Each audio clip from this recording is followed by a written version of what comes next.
was your life like growing up on the family side? It wasn't anything I wanted for my kids. Strippers and alcohol and very abusive household. Me and my brother used to hide under the bunk beds when dad beating on mom. If you knew his background, how he grew up, all that situation, it probably would have turned you away. After you later found out his backdrop story, how did you take that? It was too late. It was too late. He knew this time would come. He knew you'd be on this podcast, He sure did. sharing your testimony for thousands of people to hear, to give them hope. He said to me, he goes, Mike, I've been in rehab, 6 different rehabs, nothing's worked. How come you were able to just quit cold turkey like that?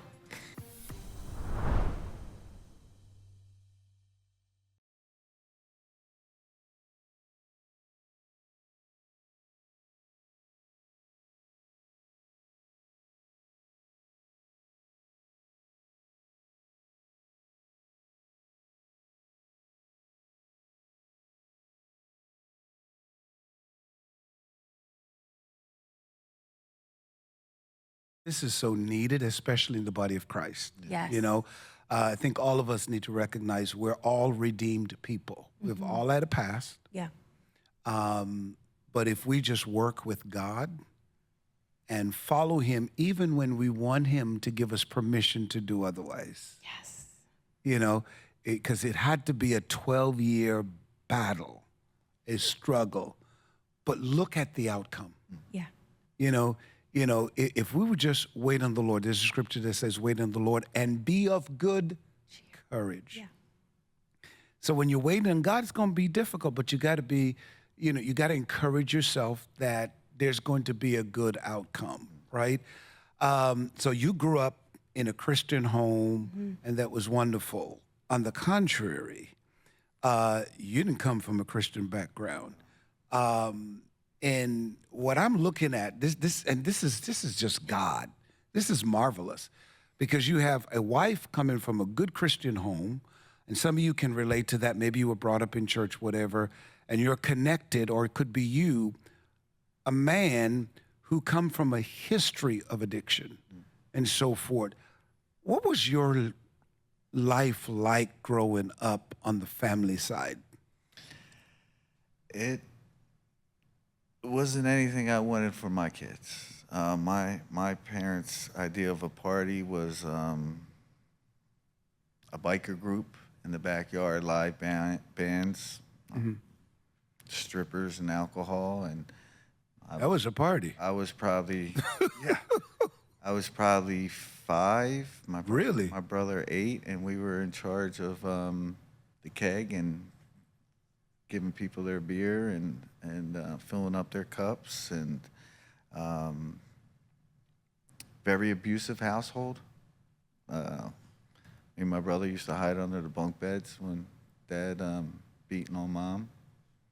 Wow. And you witnessed that. Witnessed that, yeah. Witnessed him pick her up, slam her on concrete steps, and have her in a wheelchair for months because she fractured back. And my brother was older than me. I was always, we got to go help mom. We got to help mom. And my brother would pull me back under the bunk bed and said, if we go out there, You're going to get killed. he's going to beat us and beat her worse. Drugs, alcohol, abuse, it was all there. Well, did you at any given time, while going through that had to be traumatic for you, did you blame God or angry at God that God would allow that to be happening to your mom? I ended up going to counseling and talking to the counselor, and the counselor told my father that I'm never going to get healed or help if he doesn't come to counseling with me, because he's the reason why I'm feeling the way I'm feeling. And my dad said, I don't believe in counseling. I'm not going to counseling. But blaming God, no, God was never never mentioned in the house. I wasn't. Oh, right, Wasn't right. taught about it. So you didn't even know Right. there's a God per se that, okay. Yeah. Wow. Yeah. Wow. We go to Sunday school, but once in a while, once every few months. But the neighbors went, and that was more of to give them time, alone from the party on Saturday. Yeah, and, yeah. You know, I didn't blame God. I blamed the drugs and my parents. Wow, wow. It wasn't just my dad that was doing. My mom was also. My dad was just physical. Right, When right. he was getting high.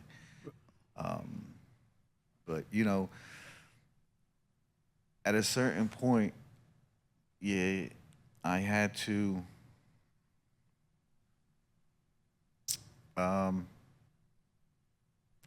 Either you're gonna let that define you, or you're gonna do the complete opposite of Right. what you saw. So even in bad situations, there's learning. Right. It learned for me what I didn't want to do with my family or my kids. Right. Joanne, so when you met him, before you started dating, and somehow the connection was there, that you liked him and so forth, did you know of his background? No. So we met in the 9th grade. Okay. And no, I didn't know of his background. But there has always been and still remains, and even then, what attracted me to Mike is that he's got this like little child joy. And even raising the kids, I'd come home and he'd be jumping on the bed and I'd be like, why are we jumping on mattresses here? Right? And he would do that. They'd be having paintball fights inside the house. So we had to repaint walls. There's always been this childish joy. And I believe now looking back that that's actually what God has always used to protect his heart. Wow. Because he just is such a joker all the time and finds the fun in an absolute not fun situation. Right. So that's what drew you to him. Yes. Okay, so after you've later found out his backdrop story, how did you take that? It was too late. It was too late. Yeah. I don't mean to jump Yeah, in. no, it was. We already had a kid by We then. had a baby by then. It was just he just kind of, chased every boy away in high school. So he had a strategy. Yeah. It was too late. It was too late. Yeah. Wow. Yeah. Wow. Yeah. What's the message you would send to women who find themselves in a situation similar? They're connected to someone with a past, maybe not intentional, because Michael wasn't intentional. He just came up from a family and so forth. Because the reason why I asked the question is that if you knew his background, how he grew up, all that situation, it probably would have turned you away. Especially because you grew up in a structured family, a Christian home, and God probably could have kept that from you, because he knew, even though 12 years of drama, he knew this time would come. He knew you'd be on this podcast. He sure did. Sharing your testimony for thousands of people to hear, to give them hope.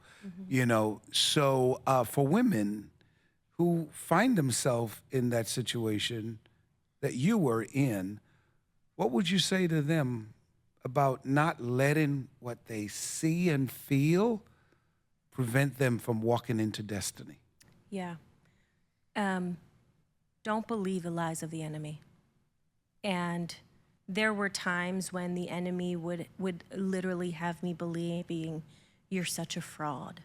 You're pretending to be so happy and your home is falling apart. Wow. You're such a fraud going to church, lifting your hands, you're praising the Lord like everything's okay. And the attacks against my mind would be so hard at times, they would just be physically debilitating.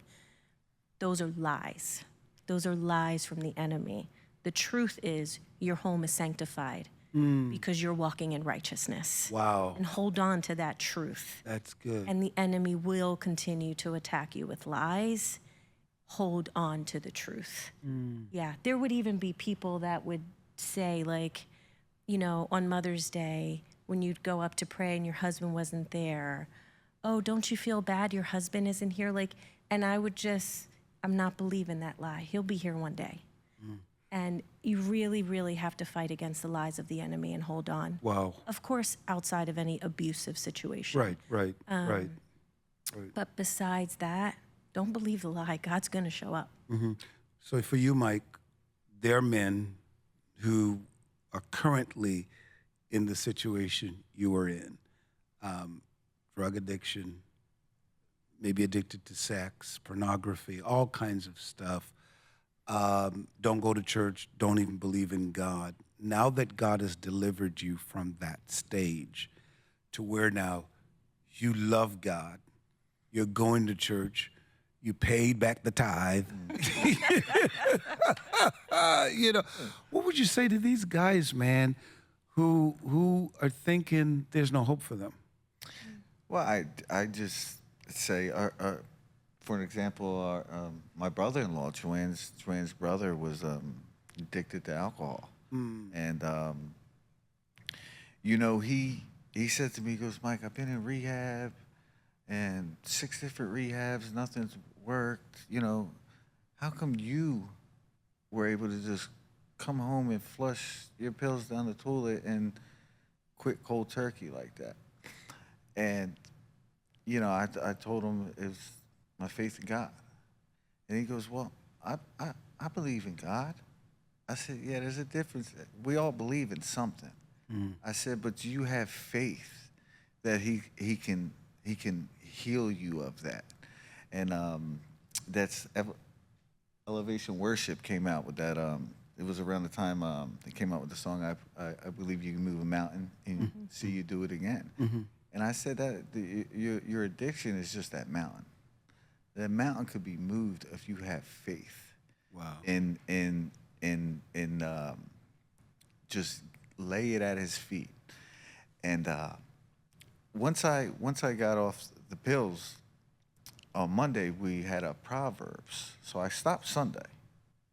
Monday we have a Proverbs meeting at the church where we read the proverb of the day. If it's the 20th day in the month, we read the 20th proverb, and we'd all sit around and talk about it. I loved it. It was very good for the growing of my faith and the understanding of the Bible.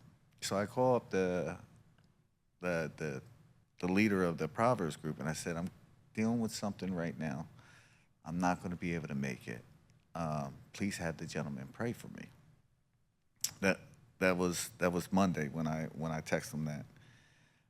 Wednesday for Bible study, I was feeling so good, I went to Bible study. And he sees me at Bible study, and he goes, you never miss Proverbs, and then you text me and ask me to pray for you. What's going on? And I didn't say anything to this gentleman. I love this guy a lot. He means a lot to me. He made some comments as if some things are too far gone. And I read the Bible front to back, and I don't believe that was said anywhere. You Right, you know what I mean? right.